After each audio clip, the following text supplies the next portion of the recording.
midnimada danteeniyo inuu maamulaaye hoo muuse adiguna majara mar loo qabo hoo muuse adiguna majara mar loo qabo madaxweynaha la doortay ee jamhuuriyadda Somaliland mudane Muuse Biixi Cabdi waxa uu ku dhashay deegaan ku yaala galbeedka caasimadda Hargeysa dabayaaqadii sanadkii 1948 malcabadii ugu horeysay ee quraanka looga bilaabaana waxay ahayd macallin jaamac heegada oo ku taala caasimadda Hargeysa waxa kale oo waxbarashadiisii diinta islaamka ku qaatay malcabadii Sheekh Ibraahim Baraawe oo iyaduna Hargeysa ku taalay sanadkii 1959 ilaa 1966 Muuse Biixi Cabdi waxa uu waxbarashadii dugsiga hoose iyo dhaxaba ku qaatay dugsiyada biyo dhacayga hoose iyo biyo dhacayga dhexe 1966 ilaa 1970 Muuse waxa uu waxbarashadiisii sare ku qaatay dugsigii sare ee Amuud ee magaalada Boorama ee xarunta gobolka Awdal 1970 ilaa 1973 waxa uu shahaadadiisii koowaad ee digriga ku bartay cilmiga ciidamada cirka iyo bayloodnimada ee Military Air Force and Pilot Training oo ku qaatay akademiyadii ciidamada ee Dimba oo ku taalay Karkarkistan dhulweynihii midowgii Sofiyeeti 1973 ilaa 1974 Muuse Biixi Cabdi waxa uu ka howlgalay xafiiska howlgelinta raxanta diyaaradaha duqeynta ee dhulweynihii dawladii midowgii Soomaaliya oo ku taalay xerada Afisione ee magaalada Muqdisho 1974 waxa uu ka mid noqday saraakiishii howlgelinta xafiiska raxanta diyaaradaha duqeynta ee Soomaaliya ee magaalada Baydhabo 1975 waxa uu noqday ku-xigeenkii sarkaalka howlgelinta ee saldhiggii diyaaradaha dagaalka ee Balidoogle mudane Muuse Biixi Cabdi sanadkii 1977 waxa uu ka mid ahaa saraakiishii duuliyaasha diyaaradihii ka qayb galay dagaalkii dhexmaray dawladii Siyaad Barre ee Soomaaliya iyo tii Magista Hayla Maryam ee Ethiopia isagoo markii dambana ka sabata baxay diyaaradiisii oo lagu toogtay magaalada Jigjiga 1978 waxa uu noqday ku-xigeenka xafiiskii cilmi baarista wasaaradda gaashaandhigga Soomaaliya 1979 waxa uu ahaa hoggaanka waxda arrimaha dibadda ee wasaaradda gaashaandhigga Soomaaliya u qaabilsaneed Yurub iyo Mareykan 1981 waxa uu ka mid noqday afartii sarkaal ee u horeeyay ee Soomaaliya ee shir ku gala wasaaradda gaashaandhigga Mareykanka Pentagon waxaana saraakiisha uu helinaysay ku jiray marxuum Ciise Soofe Duraan Allah u naxariiste 1981 waxa uu kooras gaaban oo ku saabsan sida qalabka ciidamada loo kala iibsado iyo shuruucda la isku dhaafsado ku soo qaatay kulliyad ciidanku leeyahay oo ku taala Dayton Ohio dalka Mareykanka 1983 waxa lagu xidhay magaalada Muqdisho isaga oo loo aanaynayo inuu ku lug lahaa mudaharaadadii ka dhacay Hargeysa waxaanu xabsigaasi ku jiray muddo 6 bilooda 1984 waxa uu galay tababar kulliyadda Frotley ee Virginia dalka Mareykanka 1985 waxa uu ku biiray ururkii SNM waxyar kadib waxa loo magacaabay taliyihii aaga galbeed ee ciidankii SNM 1987 waxa uu xubin ka noqday golihii dhexe ee SNM kadib shirweynihii waqtigaasi la qabtay mudane Muuse Biixi Cabdi 1988 waxa uu noqday madaxa sahanka ee SNM 1988 June ilaa Augustna waxa uu ka mid ahaa taliyaashii dagaalkii SNM ay la gashay ciidamadii dawladda Soomaaliya aaga Hargeysa oo ku dhaawacmay muddo 2 jeer Colonel Muuse Biixi who is now commanding officer of Hargeysa is in the middle 1988 bishii November waxa uu ka qayb qaatay dagaalkii ugu cuslaa ee SNM iyo ciidankii Siyaad Barre oo muddo bila ka socday Kalabayd ilaa iyo Wajaale shalay ayaa lagaga qabsaday Kalabaydka dagaal aad iyo aad u xun maantana waxay soo qaadeen weerar waana ku jabeen weerarka waxa lagaga gubay taangi bye tiibna waa lagaga qabsaday oo laga kayaxo waddadan oo ah wadda aad iyo aad u muhiim ah oo ka dhigan halbowlaha dagaalkan imika Hargeysa loogu socdaa Hargeysa hareeraheeda sidaan horeyba ku soo sheegay iyo gudaheeda SNM kama badnaa oo way joogaan hase yeeshee waxa la doonayaa in la dabarjabiyo oo aanay dhaqdhaqaaq dambe yeelan ciidamada faqashto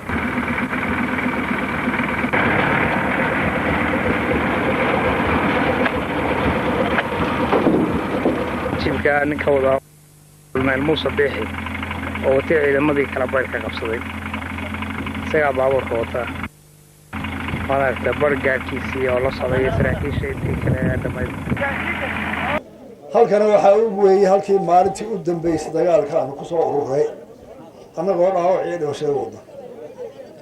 halkan oo guri qurac oo jira aan ka jirin ee la wada gubay dalka oo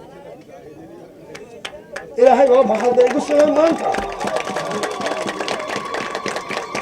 intii ma soo saaw faraxsan iyo roobka iyo barwaaqada iyo deegaanka soo maray la wada geeyahay iyo caruurta ciyaaraysa iyo dhalinyarada quruxda badan iyo odayaasha galka cadaystay barwaaqada ilaaha labada aniga Yuusuf Marduuf nagu simay ayaa mahad muuse biixi cabdi waxa uu noqday gudoomiyaha shirweynihii lixaad ee ururkii SNM oo lagu doortay gudoomiye Cabdiraxmaan Axmed Cali Cabdiraxmaan Tuur iyo gudoomiye ku-xigeenkiisa oo loo doortay Xasan Ciise Jaamac waxa uu shirkaasi ahaa mid noociisu Afrika dhif ku yahay oo iswaafajiyay dagaalka iyo qoriga iyo dimuqraadiyadda iyo doorashada iyadoo geed hoostii lagu shirayo bulshaduna ay ahayd mid ku jirta colaad hubkuna uu ahaa mid qof kasta gacanta ugu jira waxa uu gudoomiye u noqday kooxdii u garqaadaysay shirweynahaasi iyo dhinacyada ka soo qayb galay oo lagu qancinayay cid kasta shirweynihii lixaad ee SNM shirweyn ahaa shirweynihii lixaad ee SNM wuxuu ku qabsoomay magaalada Beligweedle Muuse ku guuleystay ku-xigeenno waxa uu ahaa Yuusuf Gadle iyo Rashiid Gadweyne anu isuduwa xogeyntaan ahaa oo ilaa 7 gaaraysay haddii musharax ku guuleysan waayo waa labadii isku haray cod badnaansho buuxa cod qaadida labaad waxaa la samaynayaa cod qaadid saddexaad oo lagu kala guuleysanayo safka dhigta ku balay koowaad Cabdiraxmaan Axmed Cali hambalyo u soo jeediyo shirweynaha ka lixaad ee dhaqdhaqaaqa wadaniga Soomaaliyeed ee halkan inoogu qabsoomay inay shirgudoonka xoghaynta dadkii inoo shaqeey adkaysiga leh iyagana aan u soo jeediyo gudoomiyaha la doortay ee cusub walaalka Cabdiraxmaan Axmed Cali iyo gudoomiye xigeenka Mujaahid Xasan Ciise Jaamac iska caado siyaasadda ka mid tahay dimuqraadiyadda ka mid tahay waxa inuu dagaalamayno ee u halgamayno ee halka ina dhigay ee ummadeena halka waray ee bacadka ina waray waxa weeye waa xaq doon waa dimuqraadiyad doon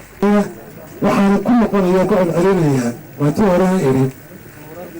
gudoomiyuhu sidii fiicneed ee aad iyo aad u wanaagsaneyd oo shirka inuu ku waday ee inuu ku hogaaminaya xalatay muuse biixi aad iyo aad bay halkan ugu barannay dabeedna qaybtii loo tirinayay inuu Muuse intii aanu gudoomiyaha noqon u xaglinayay ama ka tirsanaa ayaa laga guuleystay laakiin tii si wanaagsan oo xarraga leh oo aan qashqashaad lahayn oo aan musuq lahayn oo xaliiban oo muuqata ayuu uga baxay uuna dhawaaqay go'aankii libtiina u siiyey ciddii ay ergooyinku doorteen muuse biixi cabdi waxa uu noqday madaxii nabadgelyada ee xeriyihii qaxootiga ee Baliyeley Daroor Dulcad Kaama Bokor iyo Rabaso gudoomiyihii la doortay ee dhaqdhaqaaqa SNM Cabdiraxmaan Axmed Cali waxa uu magacaabay muuse biixi cabdi la taliyaha gaarka ee difaaca iyo arrimaha ciidanka isla sanadkii 1990 dabayaaqadiisii waxa loo xil saaray taakulaynta guud ee ciidamada iyo istiraatiijiyadda dagaalka ee SNM xilkaasi uu hayay ilaa iyo xoreyntii dalka 1991 waxa uu kaalin weyn ka soo qaatay shirarkii nabadeynta beelaha Somaliland iyo shirkii magaalada Burco ee la soo noqoshada madax banaanida Jamhuuriyadda Somaliland waxa kale oo door weyn ka soo qaatay shirweynihii Tawfiiq oo lagu qabtay degmada Sheekh 1993 waxa uu Muuse Biixi Cabdi ka qayb galay shirkii qaran ee magaalada Boorama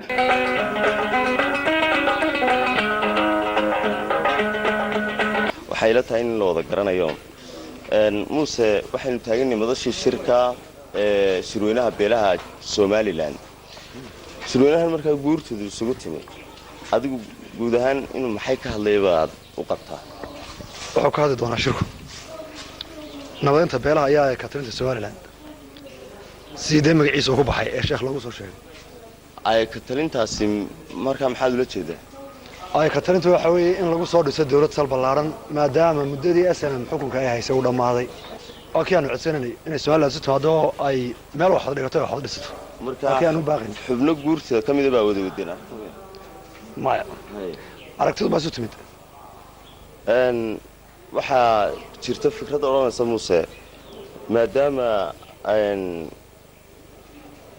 kalfadhigii labaad ee golaha dhexe sanamtu burco uu ku go'aamiyay in muddo 2 sanadooda ay dawladdan ay xukunka gacanta ku hayso dawladdanna tahay tii SNM dabadeetna ay diyaariso si dastuurkeeduna uu sheegayay nidaamka xisaabta badan leh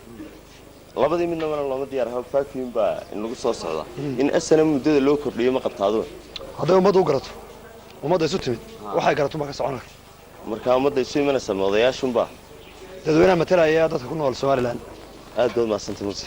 mudane muuse biixi cabdi waxa uu noqday wasiirkii arrimaha gudaha ee dawladdii uu madaxweynaha u ahaa maxamed xaaji ibraahim cigaal allah u naxariistee waxyaabihii ugu waaweynaa ee muuse biixi cabdi u hirgalay ama lagu xasuusan doono ee kaalinta weyn uu ka qaatay muddada uu xilka wasiirnimo hayay waxaa ka mid ahaa aasaaskii 2 golo qaran ee baarlamaanka Soomaaliland ee guurtida iyo wakiilada oo xilligaas samayntiisa uu muran badani ka jiray balse uu ku guuleystay inuu taabagal ka dhigo waxa uu noqday wasiirkii daakhiliga ee ugu horeeyay ee taga magaalada Laascaanood halkaas oo uu ka soo galbiyay ergadii gobolka Sool uga qayb galeysay golaha guurtida baarlamaanka laftiisa markaas ugu horeysay la asaasay guurtidana markaas la asaasay marka muuse wafdi hogaaminayo waxay noogu yimaadeen Laascaanood waa markaa iyagu gaarsiiyeen dadkii qabaa'ilka xubnaha laga rabo muuse waxa raggii halka ka soo kaxeeyay anigu waxaan ku kulanay marka ala cadeeyaan xitaa casuumad ugu sameynay waxa uu suurta galay hubka dhigistii maleeshiya beeleedkii Soomaaliland oo ciidan qaran loo bedelay markii dambe muuse biixi cabdi xilliga waxa uu hirgalay oo uu ku guuleystay aasaaskii dhismihii ciidamada bileyska militariga iyo asluubta ee Soomaaliland dib u hirgelintii xabsiyada iyo saldhigyada booliska ee dalka Soomaaliland 1996 ilaa iyo sanadii 2000 waxa uu muuse biixi cabdi dib ugu noqday nolol beeraley iyo geel dhaqato ah isagoo dib u yegleelay nolosh cusub oo ku salaysan dhinaca dhaqanka iyo taariikhda soo jireenta ee wax soo saarka dalka si uu u dhiirigeliyo wax soo saarka iyo isku filnaanshaha bulshada reer Soomaaliland mudane muuse biixi cabdi sanadku markuu ahaa 2001 waxa uu ka mid noqday aasaasayaasha urur siyaasadeedkii sahan sanadkii 2002 waxa uu ku biiray xisbiga kulmiye oo waqtigaasi aasaaskiisa uu socday 2008 waxa gudoomiye ku xigeenka koowaad loogu doortay shirweynaha xisbiga kulmiye 2008-2010 waxa uu ka qalin jabiyay kuliyadda xalinta khilaafaadka ee jaamacadda Hargeysa 2010 waxa uu noqday gudoomiyaha xisbiga kulmiye kadib markii xisbigu uu ku guuleystay talada dalka xilkaasi oo uu ilaa hadda hayo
sidii dimuqraadiya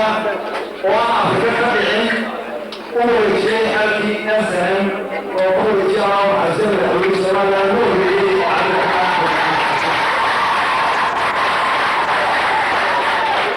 taasoo ay taariikh ku cusub jabhadaha afrikada waxaan qabaa go-aanka maalinta madaxweynaha maamulkooda qaatay inuu ahaa ka nabadda Somaliland ay ku dhisatay ka duwan tahay Soomaalida kale kii ku jooga maanta isagoo madaxweyne aan muddo bilahaynin ayuu xilligiisii wareejiyey taasoo uu noqonayo madaxweyne ugu horreeyay ee Afrika ee xisbigiisa wareejiyay soo madaxweynaha la doortay ee jamhuuriyadda Somaliland mudane Muuse Biixi Cabdi muddadii loolanka doorashada uu ku jiray waxa uu ballan qaaday inuu wax ka qaban doono arrimahan inaanu si adag u dagaalano musuqmaasuqa oo u qaybsamo mid dhaqaale iyo mid shaqaba iyo mid hawleed marka inanka dadaalay ama inta dadaasho jaamacadda ka baxday ee ah shaqada looga hormariyo mid aan iskuulkaba tegayn oo aan laga yaabo inaan jaamacadda ka soo xadirin uu ku helo magaca aabihii mid fuldaan adeerkiya iyo siyaabo kale inuu shaqo ku galo waa musuqa koowaad horumari mayno waxaanu xoojin doonaa hay-adaha la dagaalama musuqmaasuqa ee ka mid yahay auditorka maxkamadaha booliiska dababaarista dhammaantood tababar dheeraada iyo awood dheeraada loo siin sidee ay u dagaalami lahaayeen musuqa musuqu waa aafo qaranka uu galana waa geed xargalay aakhirka uu dubaabo dhinaca qarannimada jamhuuriyadda Somaliland waxa uu ka yidhi arrinta Somaliland iyo Soomaaliya marka koowaad waxaan wada qirsanahay xukuumad ahaan iyo xisbi ahaanna aanu difaacayna oo anaan gorgortan iyo hadalka ogolayn qarannimada Somaliland wada hadallada u dhaxeeya Somaliland iyo Soomaaliya ee imika socda waxay qaar aan midhan lahayn qaar aan waxba ka qabsoomin waqti lumis ay yahay mabda'iyan waxaanu aaminsanahay mushkilad ka soo jirtay wada hadal lagu dhameeyo laakiin wada hadalku waa inuu lahaadaa midho dhal iyo qaab loo wada hadlo iyo cid dhexdhexaadsi Soomaaliya waxaan ku hadli doonaa fagaaro caalami ah oo dhexdhexaadin leh oo marag leh waxaanu si wacan u soo dhigan doonaa gartayada oo aan marag u baahnayn inaanu nahay qaranka Somaliland 26 Juun ka qaatay xorriyaddooda Somaliland si xor oo ikhtiyaari ugu biiray midowgii dumay ee Soomaaliya iyo Somaliland maanta 26 sano ka horna aanu la soo noqonay xorriyaddeedii oo ilaahay mooye aanan cid kale magan uga ahayn hase yeeshee xeerarka caalamiga ah awgood in badan lagu riixay wada hadla haddaba waxaanu uga baahannahay caalamku inuu noo diyaariyo fagaare lagu wada hadlayo iyo ciddii dhexdhexaadin lahayd Soomaaliyana waxaanu ka rabnaa inay gartooda soo diyaarsadaan annagana waxba dhulka nagama yaalaan gartaydu waa diyaar waxaan ilaahay ka rajeynaya inaanu fagaaraha helno oon ku doodno qarannimada Somaliland midna waa xaqiijinaynaa cid walba shacabka Somaliland waa u diyaar inuu qarannimada si walba u daafaco oo naf iyo maalba u horo sida ku cadistoorkooda iyo codayntii ay 2001 ugu codeeyeen horumarinta arrimaha bulshada qudhooda maxaa uga qorshaysna Somaliland maanta waxay qoodiyaan qoysaska intooda badan iyagoo aan dayacin hawshii hooyo iyo tii haweenimo haweenka Somaliland waxay u adkeysteen oo ay ka soo bixeen qaxootiyaashii waxay u adkeysteen shaqalaantii ragooda waxay ku dadaaleen inay carruurtooda wax baraan qaarkood waxaabay gaadheen oo dadaal badan ku sameeyeen inay horumar dhaqaale oo baaxmishtar sameeyaan oo ku ambaleyna hawsha ay qaranka u hayaan waana u ognahay haddaanu nahay xisbiga kulmiya iyo murashaxiintiisa waxaanu ballan qaadaynaa inaanu kaalin mug leh mustaqbalka dowladda soo socota ay ku yeeshaan talada goynteeda shaqaalaynta waxbarashada iyo horumarinta xisbiga kulmiya iyo xukuumaddiisa maanta joogta waa marag madoon inay wax badan dumarka u qabteen siyaasadda tirada badan ka qayb geliyeen shaqaalaynta in badan ka qayb geliyeen in badan u dhugan wulaadeen hawlaha horumarinta haweenka waxaanu qaadi doonaa inaanu hablaha ku jira tacliinta jaamicadda ilaa iyo elementariga ay soo bilowdo aanu u samayno barnaamij ah dhaqaale u gaar ah in hablaha la hubiyo inay tacliintooda dhamaystaan